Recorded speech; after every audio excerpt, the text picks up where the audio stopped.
Dugong dengan nama ilmiah dugong dugon merupakan salah satu dari 4 spesies yang termasuk dalam ordo Sirenia, famili Dugongidae. Dugong merupakan mamalia laut yang menghuni perairan pantai hangat di Samudra Hindia dan Pasifik.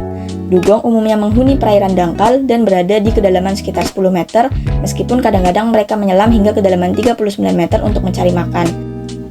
Tubuh dugong berbentuk lonjong membulat seperti torpedo dengan panjang tubuh sekitar 2 meter dan berat sekitar 450 kg.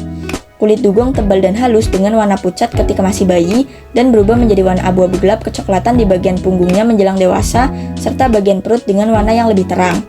Warna dugong ini dapat berubah sesuai dengan pertumbuhan alga di kulitnya. Dugong memiliki kepala berukuran besar dengan moncong gemuk menekuk ke arah bawah sebagai adaptasi untuk memakan rumput di dasar perairan. Di sekitar mulutnya juga ditumbuhi rambut-rambut kasar. Mata dugong berukuran kecil dan daun telinganya hanya berupa lubang dengan bukaan yang kecil.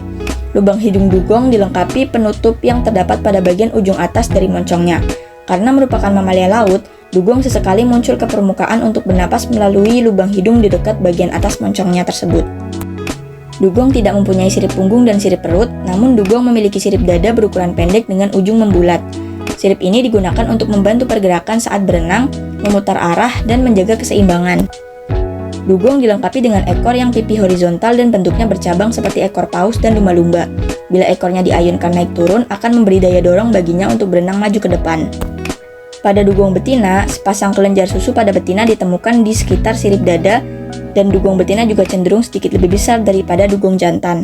Dugong dapat mempunyai usia yang panjang sampai lebih dari 70 tahun dengan tingkat reproduksi yang sangat rendah dan hanya menghasilkan satu anak setiap 2,5 hingga 7 tahun tergantung lokasi.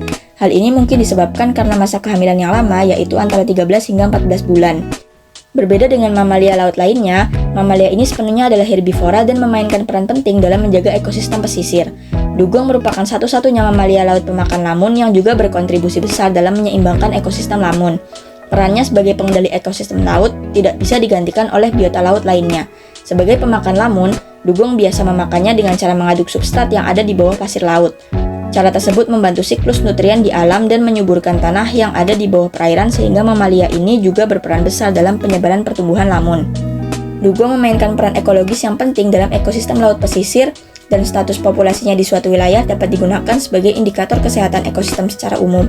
Laju kerusakan lamun di Indonesia juga berkontribusi besar terhadap peningkatan ancaman kepunahan dugong. Apabila dugong punah dari negeri kita, maka habitat lamun pun habis dan ekosistem pun akan berdampak. Jika padang lamun hancur, teripang, rajungan, dan beberapa biota lainnya juga ikut menghilang. Dugong juga mempunyai nilai ekonomis ketika masih hidup sebagai bentuk ekowisata. Kegiatan seperti menonton dugong di kapal pesiar di Australia dan berenang bersama dugong di Filipina dan Vanuatu berdampak positif dalam membantu perekonomian lokal. Indonesia melindungi dugong dalam Undang-Undang Nomor 7 Tahun 1999 dan Permen LHK Nomor 20 Tahun 2018 tentang pengawetan jenis tumbuhan dan satwa. Selain itu, dugong digolongkan ke dalam spesies vulnerable to extinction atau rentan punah oleh IUCN karena jumlahnya telah menurun setidaknya 20% selama 90 tahun terakhir serta masuk ke dalam Appendix 1 CITES yang berarti spesies ini dilarang untuk diperdagangkan dalam bentuk apapun. Selain karena tingkat reproduksi yang rendah dan kerusakan habitat lamun, faktor manusia juga ikut memberikan kontribusi besar pada ancaman kepunahan dugong, seperti terjaring atau terperangkap pada alat tangkap nelayan, tertabrak kapal nelayan atau wisata, serta penangkapan untuk diperjualbelikan daging atau bagian tubuhnya. Daging dugong dianggap sebagai makanan lezat karena rasanya seperti daging sapi. Dugong juga sering diburu untuk diambil minyaknya yang dipercaya bisa dimanfaatkan untuk menyembuhkan penyakit TBC, nyeri persendian, dan melancarkan peredaran darah. Sementara itu, taringnya sering digunakan untuk pembuatan pipa rokok. Selain itu, banyak mitos beredar di masyarakat akan khasiat air mata dugong sebagai hal yang berbau kepercayaan adat. Banyak kalangan percaya bahwa air mata dugong dapat dijadikan sebagai pemelet.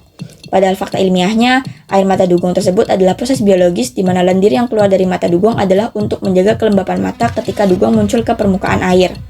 Penerapan hukum pidana merupakan salah satu upaya penanggulangan kejahatan termasuk pada penanggulangan kejahatan penjualan dugong sebagai satwa yang dilindungi. Salah satu kasus jual beli dugong ilegal terjadi di Kepulauan Riau pada bulan Mei tahun 2019 dengan salah seorang nelayan Kampung Kelam Pagi menemukan dugong yang dalam keadaan mati terperangkap pada jaringnya.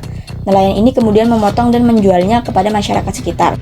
Nelayan tersebut dilaporkan oleh pihak BPSPL ke polisi untuk segera ditindak karena telah melakukan tindak pidana sesuai pasal 21 ayat 2 Undang-Undang tentang Keanekaragaman Hayati. Namun, karena nelayan desa Kelam Pagi Tanjung Pinang Kepulauan Riau tersebut tidak memiliki pengetahuan yang cukup tentang aturan tersebut, penegakan hukum hanya memberikan efek jera kepada masyarakat yang melakukannya. Selain itu, juga banyak terjadi kasus dugong terdampar.